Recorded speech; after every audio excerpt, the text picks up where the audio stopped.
అమ్మా, నీకు తెలుసా? ఇవాళ మేము స్కూల్లో ఏమీ చదువుకోలేదు.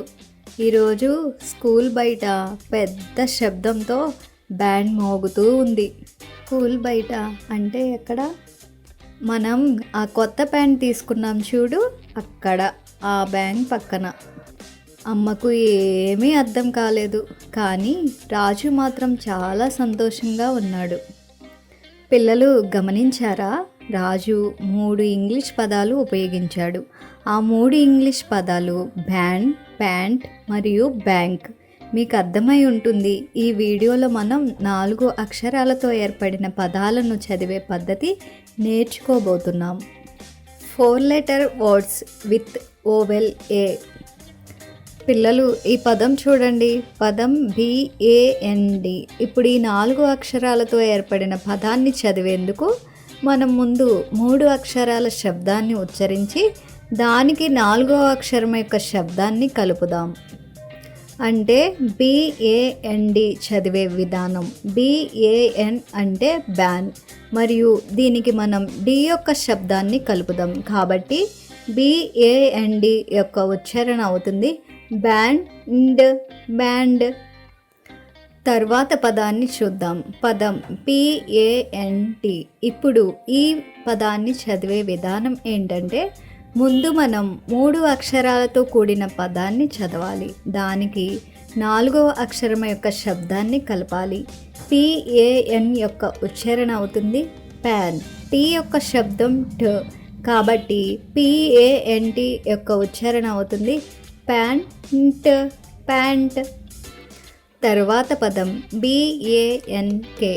BAN యొక్క ఉచ్చారణ బ్యాన్. K యొక్క శబ్దం ఖ, కాబట్టి BANK యొక్క ఉచ్చారణ అవుతుంది bank, bank. 4 letter words with oval E. BELT. పిల్లలు, ఈ పదాన్ని చదివే విధానం ఏంటంటే, ముందు మనం 3 అక్షరాలతో ఏర్పడే శబ్దాన్ని తీసుకుంటాం. ఆ పైన దానికి 4వ అక్షరం యొక్క శబ్దాన్ని కలుపుదాం. కాబట్టి ఈ పదాన్ని చదివేందుకు మనం BEL యొక్క శబ్దాన్ని తీసుకొని దానికి T యొక్క శబ్దాన్ని కలుపుదాం. దీని ఉచ్చారణ అవుతుంది బెల్ట్, బెల్ట్. బెల్ట్ అంటే పట్టి. తర్వాత పదం చూద్దాం. BEND. చదివే విధానం మళ్ళీ అదే. BEN యొక్క ఉచ్చారణ బెన్. D యొక్క శబ్దం ఢ, కాబట్టి BEND యొక్క ఉచ్చారణ అవుతుంది బెండ్, బెండ్. బెండ్ అంటే వంగడం. తర్వాత పదం చూద్దాం. పదం MELT. MEL యొక్క ఉచ్చారణ మెల్. T యొక్క శబ్దం ట, కాబట్టి MELT యొక్క ఉచ్చారణ అవుతుంది మెల్ట్, మెల్ట్. మెల్ట్ అంటే కరగడం. 4 letter words with oval I. పదం GIFT. పిల్లలు, ఈ పదాన్ని చదివే విధానం మళ్ళీ అదే. అంటే ముందుగా మనం మొదటి 3 అక్షరాల శబ్దాన్ని తీసుకొని దానికి 4వ అక్షరం యొక్క శబ్దాన్ని కలుపుతాం. రండి ఆ పదాన్ని చూద్దాం. GIFT. GIF యొక్క శబ్దం అవుతుంది గిఫ్. T యొక్క శబ్దం ట, కాబట్టి GIFT యొక్క ఉచ్చారణ అవుతుంది గిఫ్ట్, గిఫ్ట్. గిఫ్ట్ అంటే బహుమతి. తరువాత పదం చూద్దాం. పదం LIFT. LIF యొక్క ఉచ్చారణ అవుతుంది లిఫ్. T యొక్క శబ్దం ట, కాబట్టి LIFT యొక్క ఉచ్చారణ అవుతుంది లిఫ్ట్, లిఫ్ట్. లిఫ్ట్ అంటే పైకెత్తడం. తరువాత పదం చూద్దాం. ఆ పదం LIMP. LIM యొక్క ఉచ్చారణ అవుతుంది లిమ్. P యొక్క శబ్దం ప, కాబట్టి LIMP యొక్క ఉచ్చారణ అవుతుంది లింప్, లింప్. లింప్ అంటే కుంటడం. 4 letter words with oval O. పదం BORN. పిల్లలు, ఈ పదాన్ని చదివే విధానం మళ్ళీ అదే.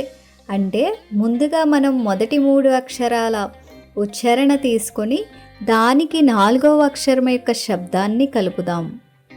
BOR యొక్క ఉచ్చారణ అవుతుంది బార్. N యొక్క శబ్దం న కాబట్టి BORN యొక్క ఉచ్చారణ అవుతుంది బార్ న్. బార్న్. బార్న్ అంటే జన్మించడం. తరువాత పదం చూద్దాం. CORK. పిల్లలు COR యొక్క శబ్దం అవుతుంది కార్. K యొక్క శబ్దం క కాబట్టి CORK యొక్క ఉచ్చారణ అవుతుంది కార్క్. కార్క్. కార్క్ అంటే సీసా మూత. తరువాత పదం చూద్దాం. ఆ పదం LONG. LON యొక్క ఉచ్చారణ అవుతుంది లాంగ్. G యొక్క శబ్దం ఘ కాబట్టి LONG యొక్క ఉచ్చారణ అవుతుంది లాంగ్. లాంగ్. లాంగ్ అంటే పొడవు. 4 letter words with oval you. పదండి చూద్దాం. ఆ పదం HUMP. పిల్లలు ఈ పదాన్ని చదివే విధానం మళ్ళీ అదే. అంటే ముందుగా మనం మొదటి 3 అక్షరాల శబ్దం తీసుకొని దానికి 4వ అక్షరం యొక్క శబ్దాన్ని కలుపుతాం. ఈ 4 అక్షరాల పదాన్ని చదివే విధానం ఏంటంటే HUM యొక్క శబ్దం అవుతుంది హమ్. P యొక్క శబ్దం ప కాబట్టి HUMP యొక్క ఉచ్చారణ అవుతుంది హంప్. హంప్. హంప్ అంటే మూపురం. తరువాత పదం చూద్దాం. ఆ పదం CURD. CUR యొక్క శబ్దం అవుతుంది కర్. D యొక్క శబ్దం ఢ కాబట్టి CURD యొక్క ఉచ్చారణ అవుతుంది కర్డ్. కర్డ్.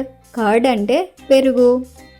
తరువాత పదం చూద్దాం. ఆ పదం DUNG. DUN యొక్క శబ్దం అవుతుంది డన్.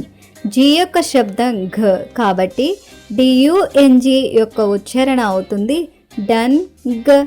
డంగ్. డంగ్ అంటే పేడ.